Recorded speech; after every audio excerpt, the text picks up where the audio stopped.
आप कहेंगे हर जगह तो ये विभाजन या अलग अलग धर्म जाति पाति चालू ही है, उससे क्या फर्क पड़ता है। आप अपने तरीके से जियो, उनको उनके तरीके से जीने दो।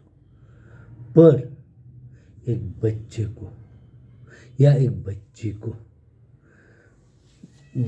आप कंपल्सन जब करते हैं कि आपके हिसाब से ही खाना चाहिए, आपके हिसाब से ही रहना चाहिए, कपड़े भी आपके हिसाब से ही पहनने चाहिए, कुछ लेना है देना है तो अपने तरीके से, बच्चों के लिए हर चीज़ कंपल्सन करते हो। बचपन से ही उनको आप दूसरे से अलग हो ये समझाने की कोशिश करते हो। पैसा कमाने के लिए, स्वार्थ के लिए, फायदे लेने के लिए दूसरों का चलेगा, लेकिन खान पान, रहन सहन, शादी ब्याह, संबंध, इन चीज़ों के लिए आप इतने गलत गलत तरीके बताते हो, उनको इतना तोड़ते हो, इतनी गलत बातें उनके मन में भर देते हो। और सबसे मेन, ये हमारा है वो उनका है, ये बचपन से भरने की आपकी जो कोशिशें हैं, इसकी वजह से इंसान को इंसान करके रहने को ही नहीं जम रहा है बचपन से। और फिर सबसे बड़ी बात आती है, जब उन्हें समझ आती है तब भी आप उनके पाँव खींचते हो, उनके हाथ खींचते हो, उनको ही दुबा डालते हो। आपके खिलाफ करे तो जिहाद के नाम पे या बहिष्कार के नाम पे या भ्रष्टाचार और कितने नाम है क्या मालूम, हर किसी के नाम पे उनको साइड में डाल देते हो या उनको ब्लैकमेल करते हो। सबसे बड़ा ब्लैकमेल, मैंने तेरे को जन्म दिया और तू मेरा नहीं सुनता, तू मेरी नहीं सुनती, क्या बात है। ये जो सबसे बड़ा ब्लैकमेलिंग है, उसमें भी आप आधी बात छुपा देते हो।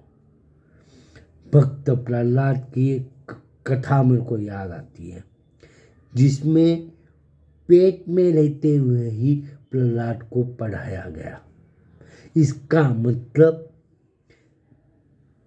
वो उम्र यानी 2 या 3 महीने का जब हो जाता है, ये साइंटिफिकली भी मान्य है कि 2 या 3 महीने का जब गर्भ में आ जाता है तभी से उसे उसके इसमें लाइफ आ जाती है, उसको जीव एक्चुअल जीव हो जाता है और उसको समझ नहीं रखता। सही बात बोलूं, वो तब से मैं मम्मी को जन्म देने वाला हूँ, मैं पापा को जन्म देने वाला हूँ, मैं दादा को जन्म देने वाला हूँ या वाली हूँ, दादी को जन्म देने वाली हूँ, नानी को जन्म देने वाली हूँ, भाई को जन्म देने वाली हूँ, बहन को जन्म देने वाला हूँ। इस सोच से वो बाहर आ रहे होते हैं, यानी वो भी तो वो 7-8 महीने, 9 महीने ना सही पर 7-8 महीने तकरीबन सहन कर रहे होते हैं, जैसे एक माँ 9 महीने तकलीफ सहन कर रही होती है।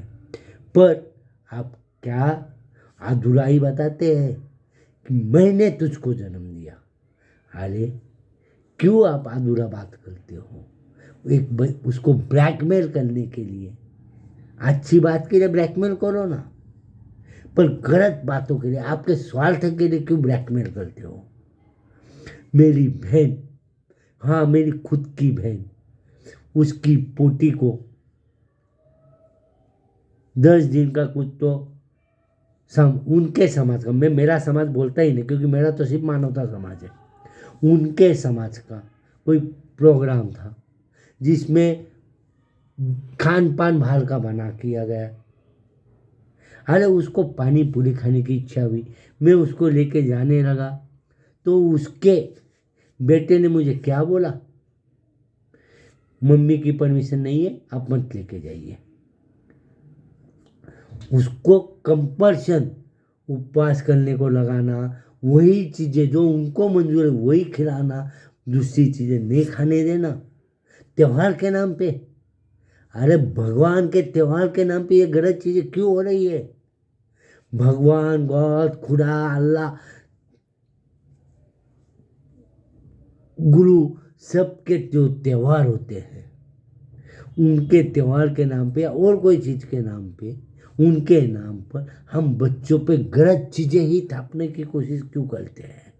उनको अच्छी बातें भी देते हैं, मैं उसमें कोई तकलीफ नहीं, अच्छे संस्कार भी है, अच्छी बातें भी है, मैं उसको विरोध नहीं कर रहा, पर दूसरा भाव करना, उनकी मन को स्वतंत्रता ही देना नहीं, उनकी भावनाओं को स्वतंत्रता ही देना नहीं, उनकी भावनाओं की कीमत आपके सामने 0, 0, उनके मन की कीमत आपके सामने 0।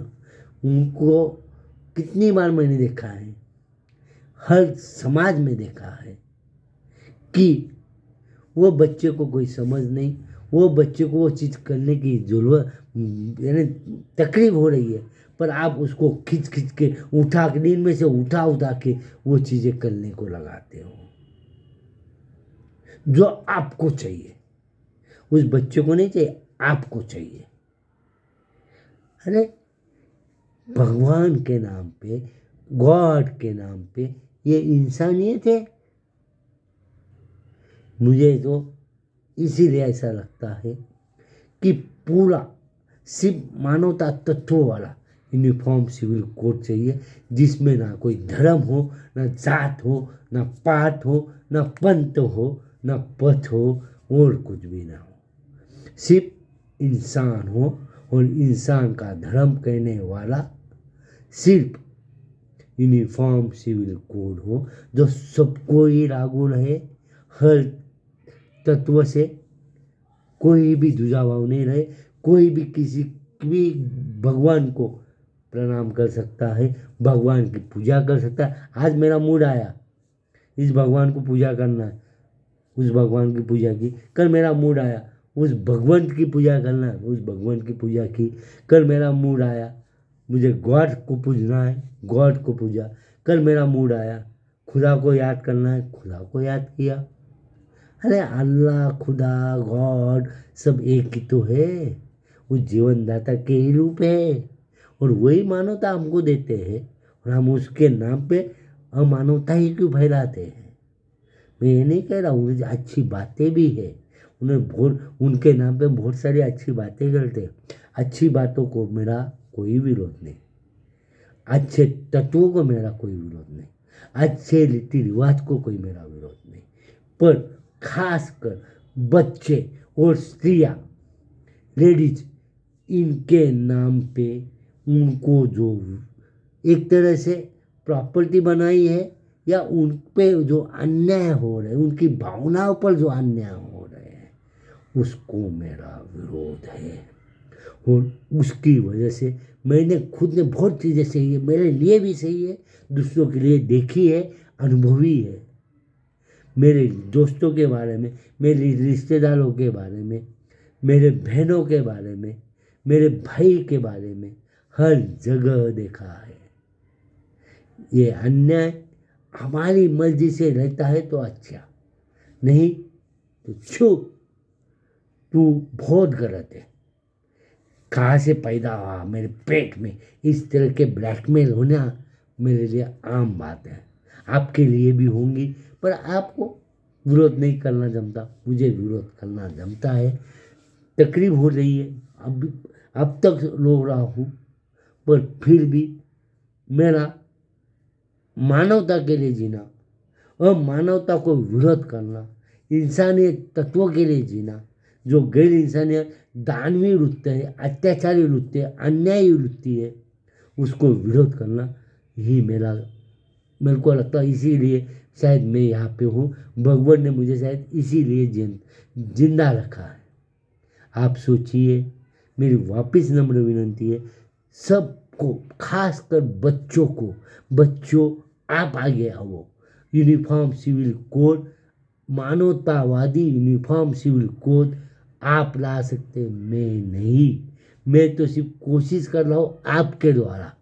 आप आइए आगे, ये मानवतावादी सिविल कोड लाइए, जो भी इसको विरोध करे अपने स्वार्थ के लिए विरोध कर रहा है, ये ध्यान में रखें। अरे स्त्रियाँ भी, लेडीज भी, औरतें भी क्यों इसको विरोध करना चाहती है, मुझे समझ में नहीं आ रहा। अरे हर संस्कार में, हर धर्म में पुराने जो भी कारण है मैं उसके आगे नहीं जाता। मेन कारण तो यही है कि स्त्री को बच्चे होने के बाद 9 महीने का या बच्चे होते हुए का जो पीरियड है, 1.5 साल 2 साल, कोई दूसरे कारण से वो ऊपर की नहीं आती थी और पुरुष उसको वस्तु समझने के लगे। और उसके बाद में हर संस्कार में, हर धर्म में देखो स्त्रियों पर अन्याय है।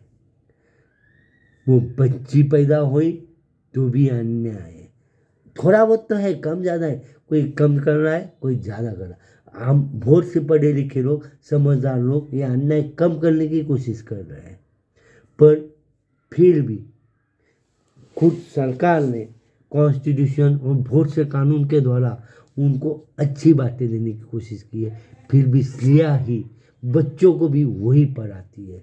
बच्चा और बच्ची इसमें दुजाभाव खुद माँ करती है। मेरा स्पष्ट मत है, माँ, दादी, मामी, काकी, नानी, सब जो भी स्त्रियाँ आती है, बहन, ये सब, अरे तू तो औरत है, तू तो बच्ची है, तेरे को तो अगला संसार करना। अरे खाना बनाने के लिए बच्चे को नहीं कहते, बच्ची को ही कहेंगे। घर में की साफ सफाई के लिए बच्चे को नहीं कहेंगे, बच्ची को ही कहेंगे। हर चीज में मेरा एक ही कहना है, बच्चों और स्त्रियों के लिए उनके ऊपर होने वाले अन्याय दूर करने के लिए और एक बहुत अच्छा कानून लाने के लिए मेरा कहना है, यूनिफॉर्म सिविल कोड, समान नागरिक सहायता को आप सब सपोर्ट करो। खासकर बच्चों को, पुरुषों को मैं कहना चाहता हूँ कि आपको लगता है कि हम पे अन्याय हो रहा है। अरे एक बात सोचो, मैंने कोर्ट में भी बहुत से जनों को पूछा, मैंने को जब उन्होंने कहा, मैंने उनसे कहा, अरे आप हजारों साल से, लाखों, हजारों साल तो कम से कम पकड़ो, स्त्रियों पे, औरतों पे अन्याय कर रहे हैं। एक आध बार 100 में से 3 उदाहरण में पुरुषों को स्त्रियों ने गलत तरीके से ब्लैकमेल किया, तो अन्याय स्त्रियाँ ही अन्याय करे ऐसा कहना कैसे होगा। पुरुषों को अपनी जो पुरानी, क्या बोला, पुराने तरीके से जो चीज़ें मिली है वो छोड़ना नहीं चाह रहे, और उनको इसलिए लग रहा है कि स्त्रियाँ हम पर अन्याय कर रही है, औरतें हम पर अन्याय कर रही है। पर सही बात मुझे नहीं मंजूर है, थोड़ा बहुत है। हाँ, मैं ये कहता हूँ, एक माँ, बहन वगैरह वगैरह, ये आपके मन में ही वो भाव फैला देती है कि औरत आपकी वस्तु है, औरत को दब के रहना चाहिए। बच्चों के बारे में भी वही कहना है। वापिस ज़्यादा ना बढ़ाते हुए आपको इतना ही कहता हूँ, यूनिफॉर्म सिविल कोड, मानवता आधारित यूनिफॉर्म सिविल कोड, जिसमें स्त्रियों को भी समान अधिकार मिले, पुरुष हो, स्त्री हो, बच्चे हो, कोई भी आपकी मिल्कियत, आपकी प्रॉपर्टी ना रहे, इस तरीके का समान नागरिक संहिता लाने के लिए आप सरकार के ऊपर जोर रहिए, मेरे को साथ दीजिए और अपने आप के लिए ये लाइए। बस यही कहना है मेरा, बस यही कहना है मेरा।